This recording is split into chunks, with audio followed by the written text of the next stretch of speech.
Direction maintenant les Hauts-de-France pour découvrir le village flamand de Cassel. Et sur la Grand Place, il y a comme un air de carnaval.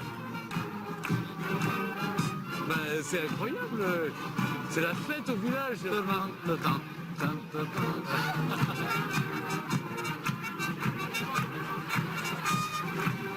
Alors Emmanuel, enchanté. on va aider le monsieur à la casquette. Welcome in France, Landren, Xidbil, Moriotosis, ce qui veut dire bienvenue. Bienvenue en Flandre. Le carnaval, normalement, on le sort 2 fois par an. C'est exceptionnel. Exceptionnel. Pour vous, Ah, normalement, c'est juste une pour seule nous semaine. qu'on a sorti les géants. Alors comment ils s'appellent les géants? C'est heureuse, papa, et heureuse, maman.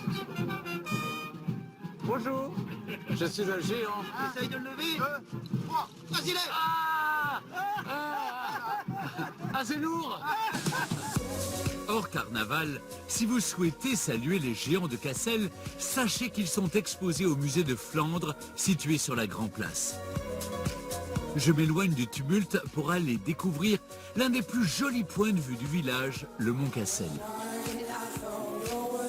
Donc là, on domine tout Cassel.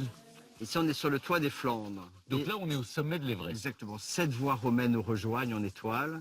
Et il y avait une Vierge noire qui protégeait toute la Flandre. Malgré son passé mouvementé, Cassel a su préserver le charme d'une ancienne bourgade médiévale. On sent ici une architecture extrêmement riche. Le passé était extrêmement riche de Cassel.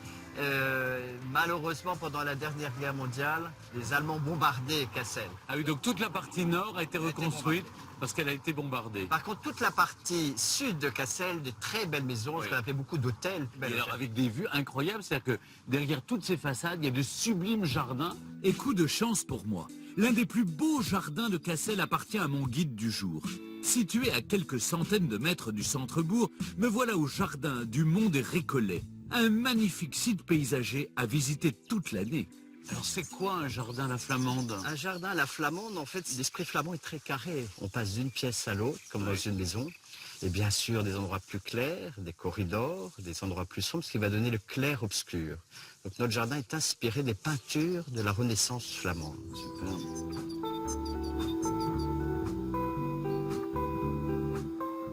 Mais c'est magnifique. Je l'appelle jardin des berlingots. Qu'est-ce qui explique cette taille un peu en biseau comme ça?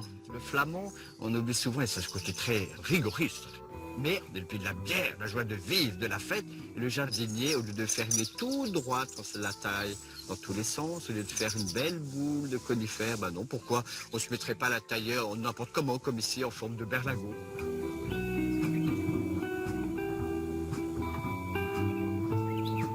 Ils annoncent la pluie, je vais en profiter pour aller faire du tir à l'arc en l'air. Quelle bonne idée. La pluie, c'est idéal pour tirer à l'arc, parce que les flèches dévient légèrement, c'est beaucoup plus difficile. Merci Emmanuel, à tout à l'heure. Le tir à l'arc vertical, un sport très local qui regroupe de nombreux sociétaires en Flandre. Bonjour à tous. Oh, ben vous êtes nombreux. Vous Prenez l'arc. Ouais. Et droitier. Droitier. Ah non, il est gaucher. Non, il est droitier. Gaucher aussi, hein. Mais les meilleurs, c'est les gauchers, pareil. L'œil gauche ou l'œil droit? Vous fermez l'œil droit. Et à fond. Allez, on tire encore un peu. Ah, c'est pas mal. Ah, il faut que je recommence? Ah bah oui, tant que vous n'avez pas battu, vous... Attends, Ah, quand même. On a bientôt un nouveau sociétaire, hein. Bon, je suis pas très doué, hein. On va être bon partout. Ça date de quand ce loisir? Cassel a été créé en 1446. 1446. C'était... Et il y avait des tireurs à l'arc déjà. Il y avait des tireurs à l'arc qui défendaient le village. Et pour s'entraîner, ils avaient mis des mâts avec des blocs de bois pour essayer d'être un peu plus précis quand ils voulaient tirer les... Ouais, c'est plus difficile de tirer en l'air que de tirer à l'horizontale. Ah, oui, parce qu'on est tributaire du vent, du temps, comme aujourd'hui, on manque de choses, il pleut. Nos flèches sont avec des... ça s'appelle des bouches. Oui. Et puis voilà, ça doit en faire. Et on les fout en l'air comme ça. Très bien. Merci. Merci J'ai d'être venu beaucoup nous rendre aimé visite. cette initiation au tir à l'arc, en hauteur. Pour achever ma visite de Cassel, on m'a conseillé d'aller passer une soirée à l'Estaminet, un lieu de convivialité typique de la région. Poussé. Ah, bah, Oh, on se retrouve. Comment ça va? Bah, ça va bien. Depuis tout à l'heure. Oui, Je très bien. présente Bruno, qui gère tous les staminets. L'estaminet, c'est là où les gens se retrouvent pour faire la fête. Voilà, tous les week-ends. Tous les week-ends. C'est pour ça, c'est 100% flamand.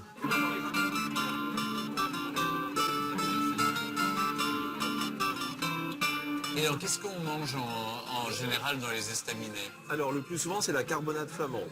C'est quoi, C'est la la viande de bœuf, cuisinée à la bière avec du pain d'épices, de la cassonade, du sucre. Donc ça c'est le plat typique avec les frites. Cinch. Cinch.